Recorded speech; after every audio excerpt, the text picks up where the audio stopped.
नमस्ते फ्रेंड्स, स्वागत है आपको फिर से मेरे यूट्यूब चैनल पे। अभी हम चर्चा करेंगे कि यूपी गवर्नमेंट ने हलाल सर्टिफाइड जितने भी प्रोडक्ट्स होते हैं उन सारे प्रोडक्ट्स पे अब है बैन लगा दिए हैं। हलाल सर्टिफाइड प्रोडक्ट्स जैसे कि cold drink, juice, ice cream, sweets, नमकीन, कुछ ड्राई फ्रूट्स भी आते हैं। हलाल सर्टिफाइड मेडिसिन भी आते हैं। तो जितने भी हलाल सर्टिफाइड प्रोडक्ट्स होते थे उन सारे प्रोडक्ट्स पे जो है वो बैन लग गए हैं। यानी कि अब ना इसका मैन्युफैक्चर हो पाएंगे, ना इसका डिस्ट्रीब्यूशन हो पाएंगे और ना ही इसका जो है इंपोर्ट एक्सपोर्ट हो पाएंगे। तो इसी वीडियो में आप बने रहिए, हम आपको अच्छे से समझाने का कोशिश करेंगे कि आखिर हलाल सर्टिफाइड प्रोडक्ट्स क्या होते हैं और हलाल शब्द के मतलब क्या होते हैं। तो देखिए, इस्लाम धर्म में जो भी चीज़ एक्सेप्टेबल हो, यानी कि जो भी काम नियम के हिसाब से हो, कोई कानून है इस्लाम में, उस कानून के हिसाब से काम हो तो उसको जो है हलाल कहा जाता है। आपके मन में एक बात चल रहे होंगे कि जहाँ पे मीट कटते हैं, जहाँ पे बुचड़खाने होते हैं, वहाँ पे जो मीट कटते हैं उसको भी जो है हलाल कहा जाता है।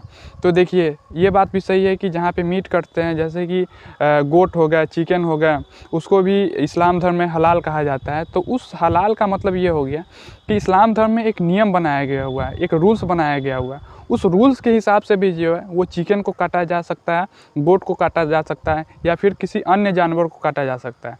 तो उस इस्लामिक धर्म में हलाल में मीट काटने का नियम क्या है?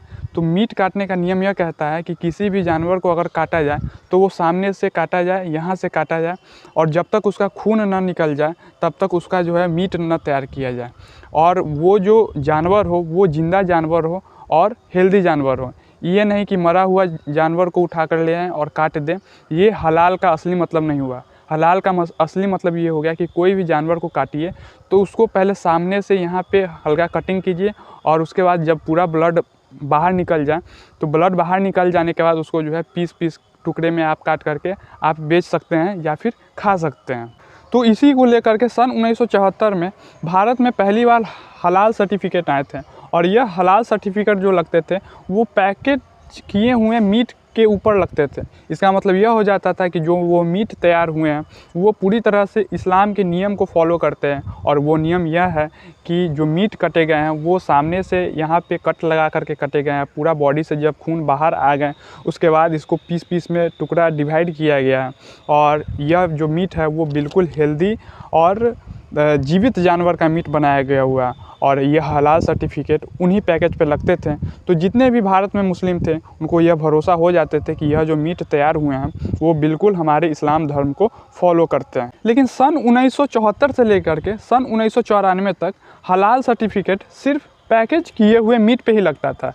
लेकिन सन 1994 के बाद यह और एक्सपेंड हुए हैं हलाल सर्टिफिकेट। उसके बाद स्वीट्स यानी कि मिठाई पे लगने लगे, ड्राई फ्रूट्स पे लगने लगे, जूस पे लगने लगे, आइसक्रीम्स पे लगने लगे, यहाँ तक होटल, टूरिज्म, फैशन के कॉस्मेटिक जितने भी आइटम होते हैं उन सारे पे हलाल सर्टिफिकेट लगने लगे। आपको सुन करके थोड़ा सा आश्चर्य लगेगा कि यह हलाल सर्टिफिकेट स्वीट्स पे, मिठाइयाँ पे, जूस पे, आइसक्रीम्स पे, ड्राई फ्रूट्स पे, फैशन के सामान पे, ये सब पे तो लगते ही थे, लेकिन इसको और एक्सपेंड करके दवाइयाँ पर भी लगने लगी। यानी कि मेडिसिन पे भी अब जो है वो हलाल सर्टिफिकेट लगने लगी।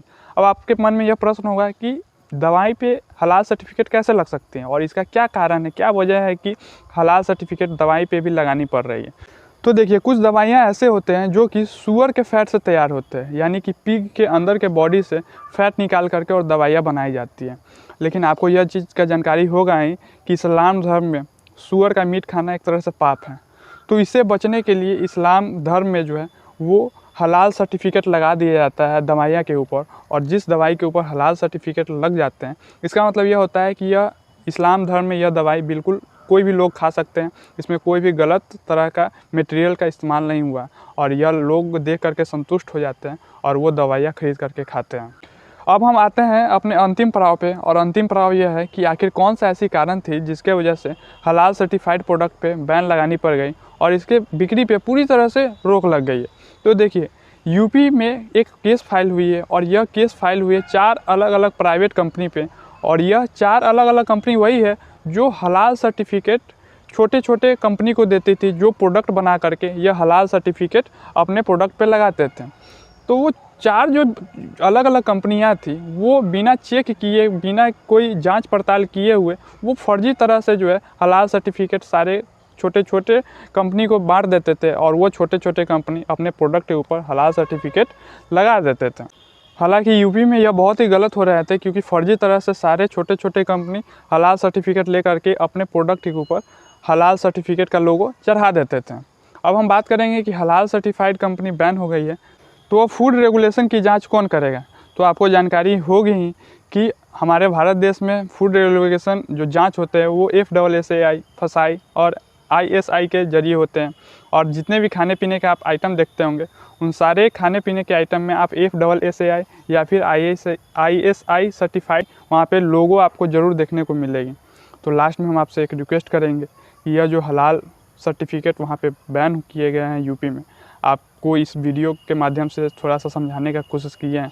यह वीडियो आपको कैसे लगी आप कमेंट बॉक्स में कमेंट करके रिप्लाई देने की कोशिश ज़रूर करेंगे। धन्यवाद।